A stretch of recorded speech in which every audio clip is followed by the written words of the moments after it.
আসসালামু আলাইকুম রহমতুল্লাহি ওবরকাতুহু।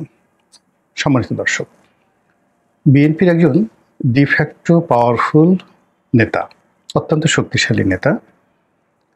রাজনৈতিকভাবে তার কোনো দলে ওরকম পদপদবি না থাকলেও বিএনপির যে পেশাজীবী পাওয়ার রয়েছে, পেশাজীবীদের যে শক্তি রয়েছে, সেই শক্তিমত্তার সবচাইতে যে গুরুত্বপূর্ণ সেক্টর সেটা হলো সচিবালয়।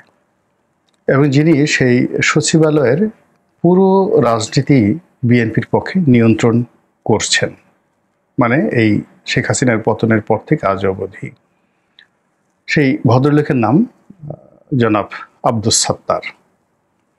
তো তিনি বেগম খালেদা জিয়ার ব্যক্তিগত সচিব এবং তার যে পদমর্যাদা, আগে হয়তো ডিপটি সেক্রেটারি ছিল, কিন্তু শেখ হাসিনার পতনের পর তাকে যে বঞ্চিত করা হয়েছে, সেই বঞ্চনাকে তিনি ভূতাপেক্ষা প্রমোশন দিয়ে এখন তিনি পূর্ণ সচিব পদমর্যাদার একজন সাবেক আমলা। এবং তিনি মূলত সচিবালয়ে বেসরকারিভাবে নিয়ন্ত্রণ করছেন। আর অফিসার্স ক্লাব, যেটা সাবেক এবং বর্তমান যারা সিভিল অ্যাডমিনিস্ট্রেশনের কর্মকর্তা, তাদের একটা, যাকে বলা হয়, এটা রাওয়া ঠিক নয়, সেনাবাহিনীর যেমন রাওয়া তার সাথে শক্তিশালী। এই কারণে হলো অফিসার্স ক্লাবে বর্তমান এবং সাবেক আমলা সবাই এটার সাথে সম্পৃক্ত। তো সেই ক্লাবটিতে এখন তিনি সভাপতি না সেক্রেটারি আমি বলতে পারবো না, তবে তার নিয়ন্ত্রণে পুরো ঢাকা অফিসার্স ক্লাবটি চলছে। এবং এই অফিসার্স ক্লাব যাদের নিয়ন্ত্রণে থাকে, তাদের নিয়ন্ত্রণে সচিবালয় থাকে এবং তারাই রাষ্ট্র ক্ষমতায় আছে বলে দীর্ঘদিন ধরে আমরা জানি। তো মিস্টার সাত্তার, তার এই মুহূর্তে তিনটি পরিচয়। প্রথম পরিচয় হলো তিনি বিএনপির power house, supreme power house Begum Khaleda Zia, তার ব্যক্তিগত সচিব। জনাব তারেক রহমানের বিশ্বস্ত ভ্যানগার্ড, এক নম্বর ভ্যানগার্ড, মানে কর্মকর্তাদের মধ্যে, অফিস বেয়ারার যাদেরকে বলা হয় তাদের মধ্যে। 3 নম্বর হলো যে তিনি সচিবালয়ে বিএনপির যে স্বার্থ সংশ্লিষ্ট নিয়োগ, বদলি এবং বিএনপির যে সকল আদেশ, উপদেশ, ইচ্ছা অনিচ্ছা সব কিছু বাস্তবায়ন করার জন্য একেবারে চ্যানেল, মানে যাকে বলা হয় ট্যানেল এবং চ্যানেল হিসাবে তিনি কাজ করছেন। তার মাধ্যমে দলীয় যে নির্দেশনা, সেই নির্দেশনা মূলত সচিবালয়ে পৌঁছে। এখন সরকারের বেশ কয়েকজন সাবেক আমলা রয়েছেন, যেমন কামাল সিদ্দিকী সাহেব রয়েছেন, তিনি বয়স্ক মানুষ, এখন হয়তো রাজনীতি করেন না। ইসমাইল জবিউল্লাহ সাহেব আছেন সাবেক সচিব, কিন্তু সাত্তার সাহেবের যে প্রভাব প্রতিপত্তি, তার কাছে আসলে অন্যান্য যে সকল বিএনপি পন্থী সাবেক আমলা রয়েছেন তাদের পাওয়ার একেবারে বলতে গেলে শূন্য। তো সেই মানুষটিকে জনাব আব্দুস সাত্তার, তিনি অতি সম্প্রতি সরকারের 8 জন উপদেষ্টা, বর্তমান সরকারের 8 জন উপদেষ্টা একেবারে ক্লিয়ারলি মেনশন করে তিনি বলেছেন যে এই 8 জন উপদেষ্টা গুরুতর, ভয়ঙ্কর দুর্নীতির সঙ্গে জড়িত এবং এ সকল জড়িত দুর্নীতির ব্যাপারে তথ্য উপাত্ত এবং প্রমাণপত্র তার কাছে রয়েছে। এই কথাগুলো তিনি একটি অনুষ্ঠানে বলেছেন এবং স্পষ্টতই সে সকল উপদেষ্টাদেরকে তিনি হুমকি দিয়ে বলেছেন। কারণটা হলো যে এই সচিবালয়ের বর্তমান যে নিয়োগ, বদলি, তারপরে আরও যে সকল অনিয়ম রয়েছে, দুর্নীতি রয়েছে, এই সকল কিছুর সঙ্গে এই 8 জন যারা উপদেষ্টা রয়েছেন তাদের অনেকের সম্পৃক্ততা রয়েছে। এর বাইরে টেন্ডারবাজি থেকে শুরু করে অন্য যে সকল আর্থিক কেলেঙ্কারি রয়েছে সেগুলোর সঙ্গে হয়তো এই 8 জন উপদেষ্টার যে সম্পৃক্ততা, এটা জনাব আব্দুস সাত্তারকে সঙ্গত কারণে বিক্ষুব্ধ, সংক্ষুব্ধ এবং যাকে বলা হয় উত্তেজিত করেছে। এবং তিনি এমন একটা সময় এই কথাটি বললেন এবং যা কিনা সরকারের ভিতরে এবং বাইরে রাজনৈতিক অঙ্গনে রীতিমতো তোলপাড় শুরু হয়েছে। এবং তার এই বক্তব্যের মাধ্যমে বিএনপির সঙ্গে বর্তমান ডক্টর মোহাম্মদ ইউনূস সরকারের যে একটি নতুন দহরম মহরম সম্পর্ক এবং বিএনপির উপর নির্ভর করার যে একটা প্রবণতা ডক্টর মোহাম্মদ ইউনূস দেখাচ্ছেন, বিএনপিকে নির্ভর করে বা বিএনপির উপর ভর করে তিনি যে নিরাপদ প্রস্থানের কথা চিন্তা ভাবনা করছেন, যার কারণে তার এই গত 1 বছরে যারা ঘনিষ্ঠজন ছিলেন, যারা তাকে ক্ষমতায় বসিয়েছেন বলে তিনি গর্ব ভরে বলতেন, এবং গত 12 মাসে ক্ষমতা পরিচালনার জন্য যাকে বলা হয় পাওয়ার উইংস হিসাবে কাজ করেছেন, সে সকল রাজনৈতিক দল, ব্যক্তি, গোষ্ঠী, বলতে গেলে সবাই 180 ডিগ্রি অ্যাঙ্গেলে ডক্টর মোহাম্মদ ইউনূস থেকে দূরে সরে গিয়ে রাগে, ক্ষোভে, অভিমানে তারা এখন নিজেদের গালে তারা নিজেরা খামচি দিতে যাওয়ার চেষ্টা করছেন। এ কি হলো? তো সেই অবস্থাতে জনাব সাত্তারের এই বক্তব্য সব মহলের সকল হিসাবকে এলোমেলো করে দিয়েছে। প্রথমত যে বিএনপির সঙ্গে কি সরকারের সম্পর্ক ভালো যাচ্ছে না? বিএনপিকে এই সম্পর্কটা রাখতে চাচ্ছে, নাকি এই মুহূর্তে যখন সরকার একেবারে নির্বাচনের ট্রেন্ড চালু করে দিয়েছে, নির্বাচন হওয়া মানেই সকল কিছু বিএনপির নিয়ন্ত্রণে, এবং খুব দ্রুত, অর্থাৎ নির্বাচনের তফসিল যদি ঘোষণা হয় ডিসেম্বর মাসে, বলতে গেলে অক্টোবর নভেম্বর থেকে পুরো বাংলাদেশের প্রশাসন থেকে শুরু করে সব কিছুই অলিখিতভাবে বিএনপির নিয়ন্ত্রণে চলে যাবে। এটাই বাস্তবতা। তো সেখানে বিএনপির সবচেয়ে গুরুত্বপূর্ণ ব্যক্তি জনাব সাত্তার, তিনি যে বক্তব্য দিলেন, এটা সরকারের মধ্যে এবং বিএনপির মধ্যে, সচিবালয়ের মধ্যে এবং বিএনপির মধ্যে একটা বিরাট দূরত্ব, সংঘাত এবং সংঘর্ষ তৈরি করবে অনিবার্যভাবে। তাহলে সাত্তার সাহেব এই কথা বললেন কেন? এক, আর এই কথার প্রতিক্রিয়া কি হতে পারে, এই বিষয়গুলো নিয়ে আলোচনা করব। তো জনাব সাত্তার যে বক্তব্য দিয়েছেন, তার প্রেক্ষিতে বিএনপির যে মহাসচিব, তিনি আবার কাউন্টার বক্তব্য দিয়েছেন। তিনি বলেছেন যে জনাব সাত্তার যে বক্তব্য দিয়েছেন সেটি তার একান্ত ব্যক্তিগত, এর সঙ্গে বিএনপির কোনো সংযোগ নেই এবং এটা বিএনপির দলীয় কোনো বক্তব্য নয়।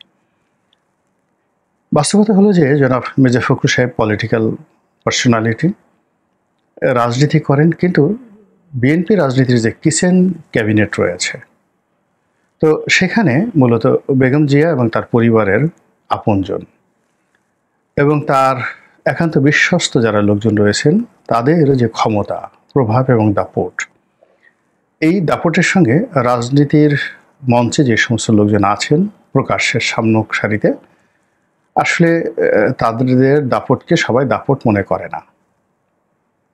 ঠিক শেখ হাসিনারও একই অবস্থা। শেখ হাসিনার বাসায় দেখা গেল ওই যে একটা পিয়ন ছিল জাহাঙ্গীরের যে ক্ষমতা ছিল, ঠিক সেই ক্ষমতাটা তুফাইল সাহেবের ছিল না। কিংবা ধরুন তার একটা পুরনো বাবুর্চি ছিল, নাম রমা, শেখ হাসিনার বাবুর্চি, এখন আছে কিনা জানি না, জীবিত আছে কিনা। তো রমার যে প্রভাব ছিল, সেই প্রভাব আসলে ওবায়দুল কাদের ছিল না। এটা হলো বাস্তবতা।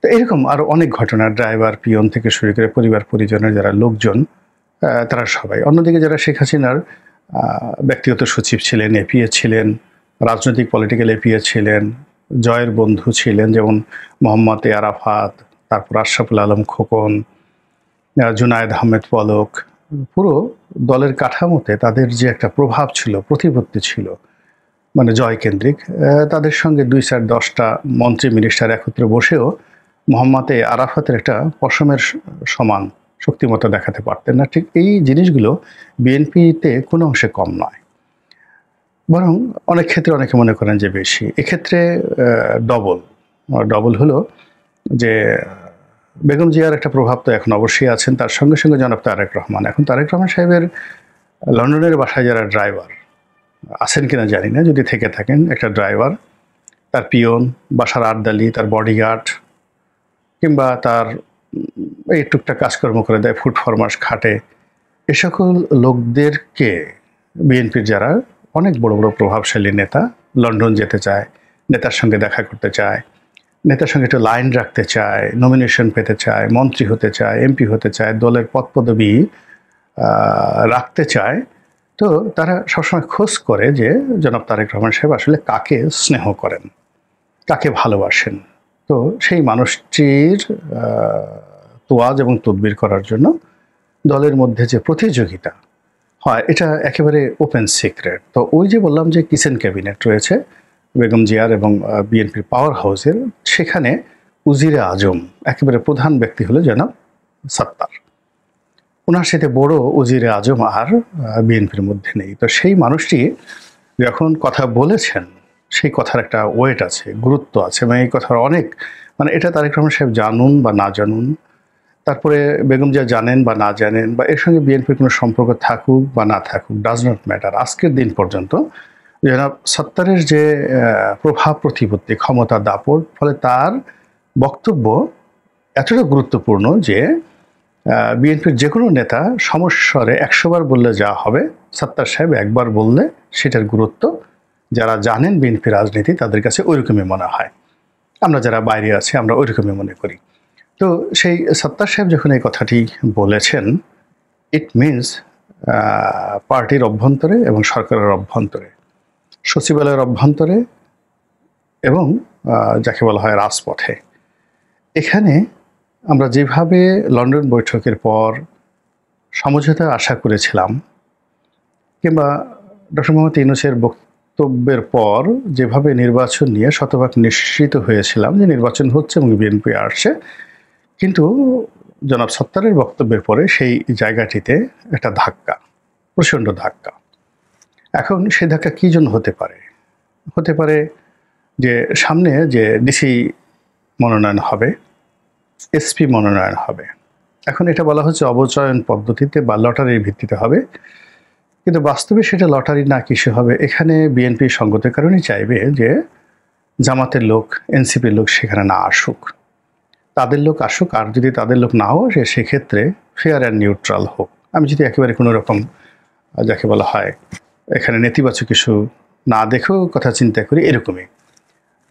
তো সেক্ষেত্রে যদি সরকারের কোনো প্ল্যান থাকে, জামাতের কোনো প্ল্যান থাকে, এনসিপির কোনো প্ল্যান থাকে, এটি মির্জা ফখরুল সাহেবের চাইতে সাত্তার সাহেব বেশি বুঝবেন, বা অন্য যে কোনো নেতা মির্জা আব্বাস থেকে শুরু করে ডক্টর মঈন খান, তাদের চাইতে মূলত এই অফিসার্স ক্লাব কেন্দ্রিক যে বিএনপির নিউক্লিয়াসটি রয়েছে সেই নিউক্লিয়াস বেশি বুঝবেন।